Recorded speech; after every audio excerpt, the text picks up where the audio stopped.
Good morning, my fellow freedom fighters.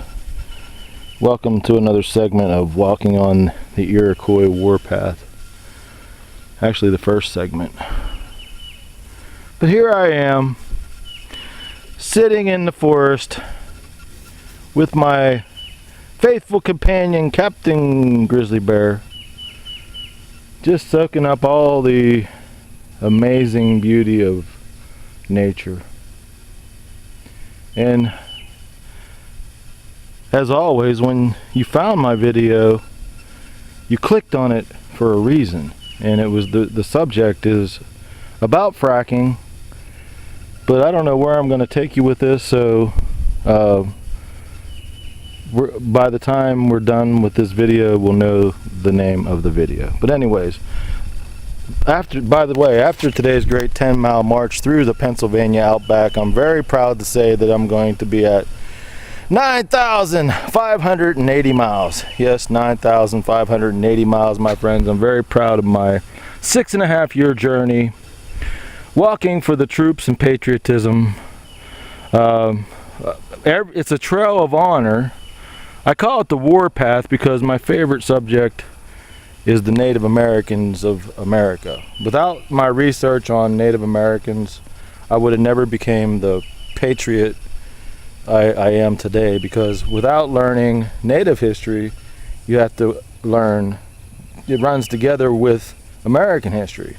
If it wasn't for our history, we wouldn't even know the history of the Indians. So yes, I am like a Native American. I love this land because of the way they loved it. So pretend, every 3 miles that I walk is to honor a soldier lost in this war. So I'm on the warpath against this war, because we're living the greatest lie ever told, my friends, and we, for the first time in history, can turn it around on these people who control the world, and we can arrest them. We can arrest them all for lying to us. All the evidence is there. If you're an American and you're living in a pretend world where 9/11, you know about 9/11, but you're not going to say anything because you don't want your friends to say anything about, because you're a truther. But anyway, say we're in a bar instead of sitting in the woods. I'm going to start walking now. So pretend I'm sitting in a bar with my faithful companion Bear, with the American flag draped over my back, and I just told a new friend of mine that I just met in the bar what a great journey and he is amazed. This guy is totally amazed. He's like, I love the troops, I love this country, I'm a great American. By the way, I'm doing all the Americans a favor. I'm working for the fracking industry, and I also have some ties into the coal industry. I'm like, oh. So we talk about the troops, and we talk about how my great journey of inspiring. I'm like a Johnny Appleseed for patriotism, and I inspire our greatest patriots, and I talk about our greatest patriots all the time, who are our veterans and our soldiers. We talk about Native Americans and how they were great people, and we talk about our founding fathers and how amazing they were. But now that the new part of the conversation has come up, I have a chance. I'm like at the fork of a road. Behind me with this guy is a great, beautiful conversation where I could actually get him to join my Sons and Daughters of Liberty Patriot group, and he would. And because we agree on everything but one thing.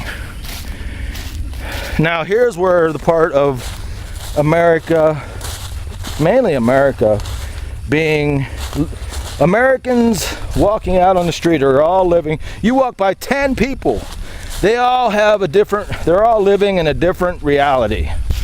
10 different parallels of reality we're all on. So here's the sad thing right here, the divide. There's so many, these people who rule the world are so brilliant, keeping us divided and fucking stupid for 12 years because of, yes, now we're gonna get into talk radio, which is why this guy's fucking stupid.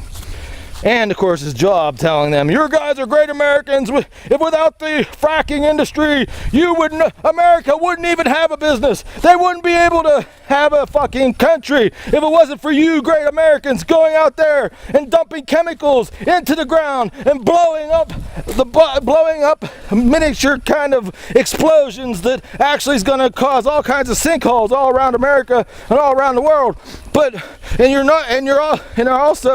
You're doing a great job, but they aren't telling them this. You're poisoning your grandkids, and this is where the conversation starts with me and that guy in the bar. You're poisoning your grandkids. They might not even have children because of what you're doing. You're not doing a shit. That's an illusion. America, if the New World Order wanted America to die today, they would, they could. Because they control all the fucking money in the world, all right? You gotta follow that rat. The rat of fracking and the coal fucking mine. It's fucking, you wanna get there. I'm not gonna go there right now, because this land right here is all gone. They're buying it off my mother. But anyways, back to the fracking conversation with the poor ignorant guy we could be united against this fucking government. He even agrees on George Bush and 9/11. But anyways, here's where the divide happens, and that guy doesn't even give a shit of what he actually just said about what a great American I was and how far I've walked. Because of talk radio, people like Quinn and Rose in fucking Pittsburgh making these people believe, because they've racked themselves in the flags, they don't care about our troops. They don't care about anything. They're all part of the big lie, man. So that poor guy, me and him getting a fucking fist fight, because I'm not gonna stand down like on fucking Facebook or wherever. I walk the path of truth. I will not kill my grandkids. He is killing his grandkids ignorantly. He's an ignorant man. It's not his fault. Being ignorant isn't a bad word. Being ignorant is their fault, though. You ignorant Americans are killing the future of the world. The New World Order government is based here in America. If we united and formed a citizens posse and we arrested all these motherfuckers and threw them in jail, the war would be won right now. To stop killing your grandkids. Get a fucking job somewhere else. Fucking work at McDonald's. At least you can tell your grandkids, I didn't poison you. You don't have cancer because of me. I didn't inject all that shit in the ground to kill you. It wasn't me. And actually, I have to confess, I was part of it, but then I met this man. His name was Terry Ronzio, and he was a great American, just walking the path of truth. He woke me up one day. I even beat his ass, but he still got up and said, you better start walking the path of truth and stop killing your grandkids. I'll see you guys in the next video.